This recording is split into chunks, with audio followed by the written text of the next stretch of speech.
Hi guys, I just finished the audiobook for Pride and Premeditation by Tirzah Price, which is a YA cozy mystery set in the world of Jane Austen. And in this world, Jane Austen is an assistant. Yes, I realize that this would never happen in Regency era. She is an assistant in her dad's office, but she wants to be a solicitor and then become a barrister like he is. I realize this would have never happened, but the author says in the back of the book she realized that, but she just wants us to go with it.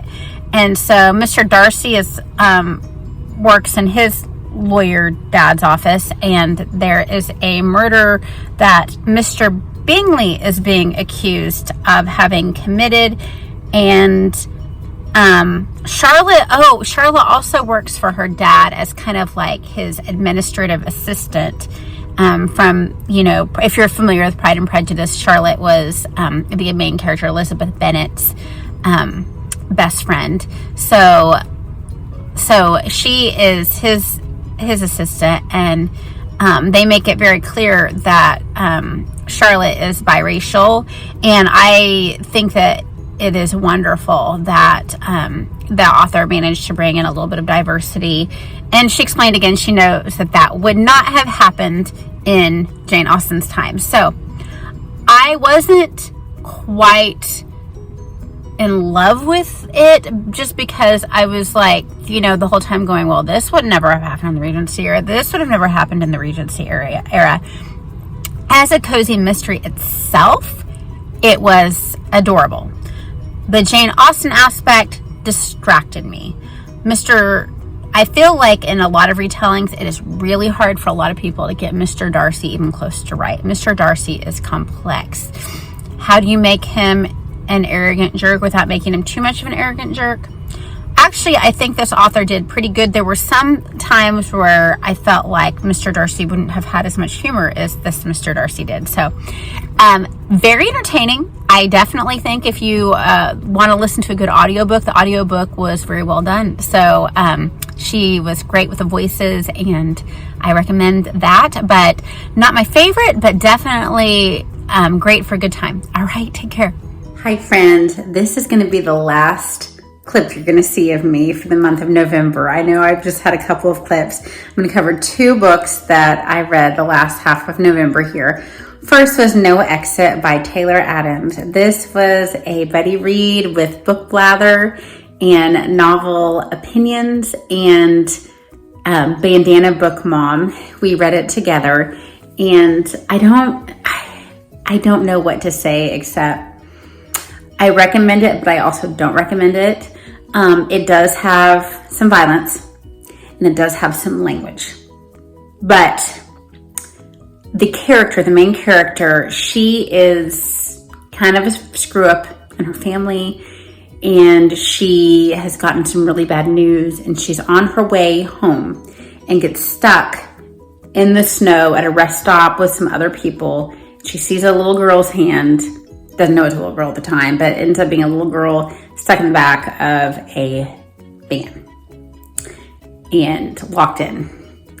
And she's trying to figure out, there's no cell phone service, there's no landline service, there's no anything, and she's trying to figure out what to do to rescue this child in such terrible conditions, and not knowing who at the rest stop area is responsible for this horrific act.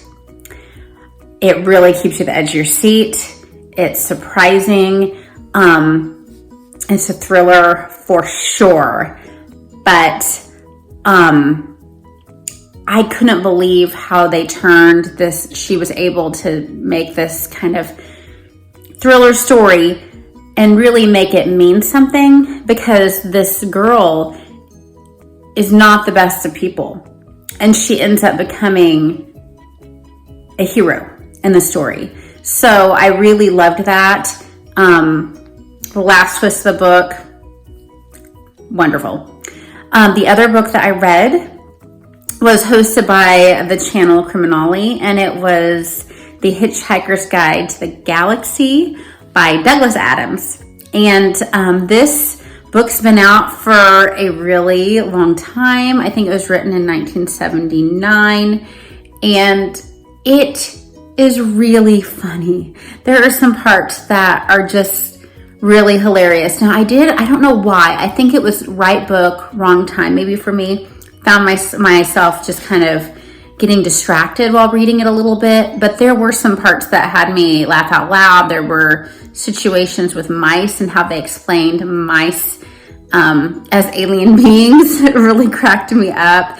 But it's about two guys kind of hitchhiking through the galaxy, and we're introduced to different aliens, and it's worth a read, especially if you need like a good giggle. So I definitely recommend it. I don't feel a great need to continue on with the series, so I probably won't unless I feel just a desire to revisit some of the characters in that universe, quite literally. But yes, it was definitely fun. And I had said in my TBR for November that I was going to be reading A Plymouth Plantation by William Bradford. I enjoyed what I did read of it. I just get it all read, and I just need to switch gears. So I think I'm probably going to read it over a few Thanksgivings. But I'm switching in my mind to Christmas mode right now. And so that's what I'm going to be mainly reading is Christmas stuff, winter stuff, that a lot of it has a lot of heart, and Wuthering Heights. So if you saw my December TBR, I'm doing a group read hosted by Heather's Heroes and Heroines for Wuthering Heights, and I'm co-hosting that with her. So I hope you guys read Wuthering Heights with us and have a wonderful December. All right, read a lot. Bye-bye.